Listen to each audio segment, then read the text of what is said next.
अस्सलामु अलैकुम नासरीन। प्यारे नासरीन, अल्लाह के वली और एक नागिन का वाक़या आपको सुनाने वाले हैं। फारिस का इलाका था जो अब ईरान के नाम से मशहूर है। एक वक्त था कि इसका बादशाह सुल्तान सरमद बहुत ही दिलेर और बहादुर शख्स था। उसके 2 बेटे थे जो उसी की तरह नेकदिल और बहादुर थे। बिलखुसूस बड़ा शहजादा तो इंतहा खूबसूरत भी था। उसकी जिसामत और डिलडोल वजाहत था। लोग उसको देखकर रश्क किया करते। उसकी सेहत और ताबनाई का डंका बजाते। सारे दरबार में लोग उस शहजादे की बड़ी तारीफ किया करते। खुद बादशाह सुल्तान सरमद भी अपने इस बेटे को बहुत पसंद करता। मगर अजीबो गरीब बात यह हुई कि शादी के बाद शहजादी का जिस्म उतरना शुरू हो गया। उसकी सेहत मुसलसल खराब हो रही थी। मुख्तलिफ बीमारियां उस पे आ गई थी।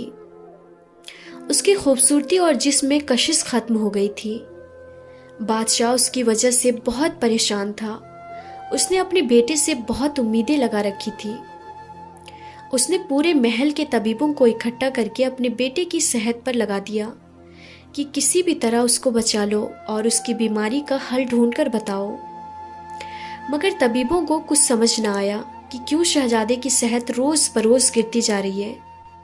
बिलाखिर बादशाह ने ऐलान करवा दिया कि पूरे मुल्क में कोई भी तबीब अगर मेरे बेटे का इलाज कर सकता है तो वो दरबार में आ जाए। मगर बड़ी कोशिशों और मेहनतों के बाद भी शहजादे की बीमारी का इल्म ना हो सका। एक दिन बादशाह बहुत ही परेशानी की हालत में बैठा हुआ था। उसे कुछ भी सुझाई नहीं दे रहा था।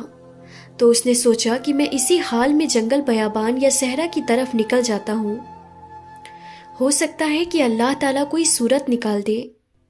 बस वो बगैर किसी लाव लश्कर के और बगैर किसी फौज के अकेला ही निकल गया। काफी दिन तक मारा मारा फिरता रहा। बिलाखिर एक दिन उसने पहाड़ों के दरमियान एक गार में कोई आवाज सुनी, जिससे मालूम होता है कि वहां पर कोई शख्स मौजूद है। जब वो गार के अंदर दाखिल हुआ तो वहां पर एक फकीर शख्स अल्लाह की इबादत में मशगूल था। उसने बादशाह की तरफ कोई तवज्जो ना की। सुल्तान सरमद बादशाह वहां पर एक तरफ खामोशी से बैठ गया। वो इस सोच में गुम था, इस वीराने में फकीर कैसे जिंदगी गुजार रहा होगा, उसको खाना पीना कैसे मिलता होगा और उसका गुजारा कैसे मुमकिन होता होगा। इसी वासना में एक परिंदा बाहर से उड़ता हुआ आया। उसकी चोंच में बहुत खूबसूरत कपड़ा था। फकीर ने अपनी इबादत बस कर दी और कपड़ा लेकर एक तरफ रख दिया। उस कपड़े में खाने की कुछ चीज़ें थी जिनको देखकर बादशाह समझ गया कि इस तरह अल्लाह की नुसरत उस फकीर को मिली हुई है। बादशाह ने उसको अपना मसला बयान किया और दुआ के लिए कहा।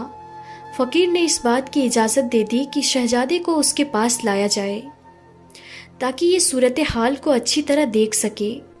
बादशाह वहाँ से वापस हुआ और दरबार पहुंचकर शहजादे को साथ ले जाने की तैयारी करने लगा।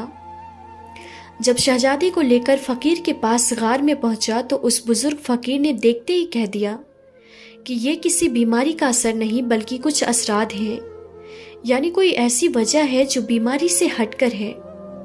शहजादे से पूछने लगी कि क्या तुमने कोई सफ़र किया है, क्या कहीं पर गए थे या कोई ऐसा वाक़या पेश आया हो तो मुझे तफसील से बताओ।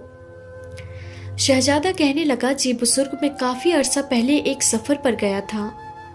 वहाँ पर मेरे साथ अजीबो गरीब वाक़या पेश आया था। मैंने एक जगह हिरन को शिकार किया, लेकिन मेरा तीर शिकार को लगने के बजाय दूसरी तरफ मुड़ गया। हिरन ही भाग गया। मुझे उस पर बड़ा गुस्सा आया और मैंने हिरन का पीछा शुरू कर दिया। इस भागम भाग में मैं अपने लश्कर से जुदा हो गया और जंगल में ही रात का वक्त शुरू हो गया। हर तरफ अंधेरा छा गया और वो हिरन भी मुझे मिल ना सका।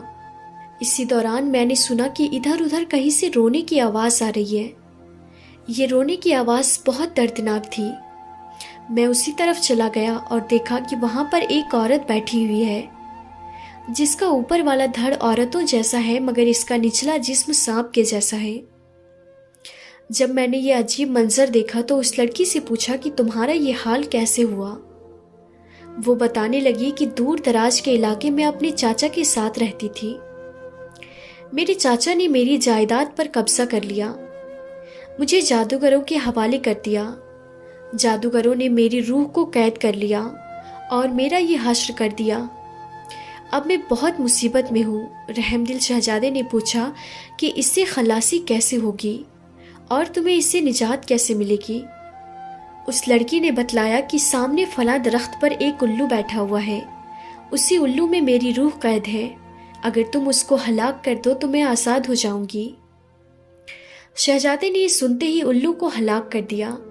الو کے مرتے ہی جنگل میں اندھیرا بہت بڑھ گیا اور خوفناک قسم کی آوازیں آنے لگی جن کو سن کر شہزادہ بے ہوش ہو گیا۔ صبح کے وقت جب اس کی آنکھ کھلی تو سامنے ایک بہت ہی حسین و جمیل اور خوبصورت لڑکی بیٹھی ہوئی تھی۔ اس لڑکی نے شکریہ ادا کیا اور کہا، میں تمہاری احسان مند ہوں، تم میرے ساتھ جو سلوک کرو مجھے منظور ہے۔ شہزادہ اس لڑکی کو لے کر محل میں آ گیا، یہاں پر اس لڑکی سے شادی کر لی، مگر شادی کے بعد اس کی صحت خراب ہونا شروع ہو گئی۔ بزرگ فقیر نے اتنا سن کر ارشاد فرمایا، اے شہزادے، تمہاری بیماری اور صحت خرابی کی اصل وجہ یہی لڑکی ہے، کیونکہ یہ اصل میں ایک ناگن تھی اور اپنی قوت کی وجہ سے انسانی شکل اختیار کر کے تمہارے ساتھ تو آ گئی اور شادی کر کے تمہارے اندر مسلسل زہر ڈال رہی ہے تاکہ تم تڑپ تڑپ کر مر جاؤ۔ شہزادے کو اس بات پر بالکل یقین نہ آیا، کیونکہ وہ تو اس کے حسن میں گرفتار ہو چکا تھا اور اس کے ساتھ سچی محبت کرتا تھا۔ اس نے بزرگ سے پوچھا کہ آخر کیا وجہ ہو سکتی ہے کہ وہ لڑکی میرے ساتھ ایسا کرے گی؟ انہوں نے بتایا کہ بیٹا، تمہارے والد آج سے 5 سال پہلے جنگل میں شکار کھیلنے گئے تھے، وہاں پر انہوں نے ایک موجی جانور کالے سانپ کو دیکھا تو انہوں نے اس کو ہلاک کر دیا۔ یہ ناگن اسی سانپ کی بہن ہے اور تم سے انتقام لینا چاہتی ہے۔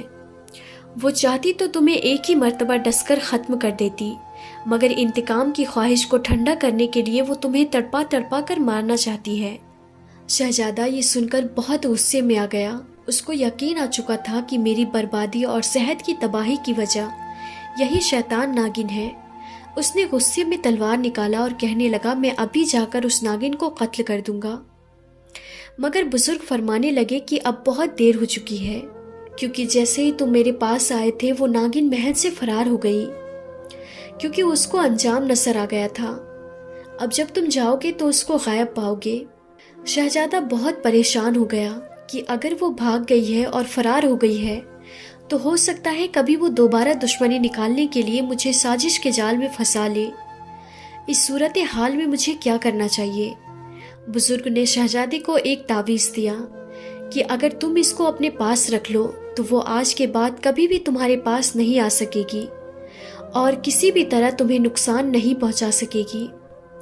شہزادہ اس عمل سے بہت خوش ہوا۔ تعویذ حاصل کرتے ہی اس کو اپنے جسم میں تبدیلی محسوس ہونے لگی۔ تھوڑی ہی دیر بعد وہ بڑا ہی نشان اپنی طبیعت میں محسوس کر رہا تھا۔ اس نے اپنے پورے لشکر سمیت بزرگ کے ہاتھ پر بیعت کی اور بزرگ کا بہت بڑا اکرام کیا۔ جب وہ واپس آیا تو سارے دربار والے حیران تھے اور اس کو بتا رہے تھے کہ آپ کی بیوی کافی دن سے غائب ہے اور ہم باوجود کوشش کے اس کو ڈھونڈ نہیں سکے۔ شہزادہ یہ سن کر مانے خیز مسکراہٹ دینے لگا اور پھر محل میں خوشیاں واپس آ گئی۔ شہزادے کی صحت بھی بحال ہو گئی۔ تو ناظرین، امید کرتی ہوں یہ کہانی آپ کو پسند آئی ہوگی۔ اگر پسند آئی ہے تو اس ویڈیو کو اپنے دوستوں میں زیادہ سے زیادہ شیئر کریں۔ آج کی اس ویڈیو میں تھا بس اتنا ہی۔ ہم پھر ملتے ہیں کسی نئی ویڈیو کے ساتھ۔ تب تک کے لیے آپ اپنا اور اپنوں کا بہت زیادہ خیال رکھیں۔ خدا حافظ۔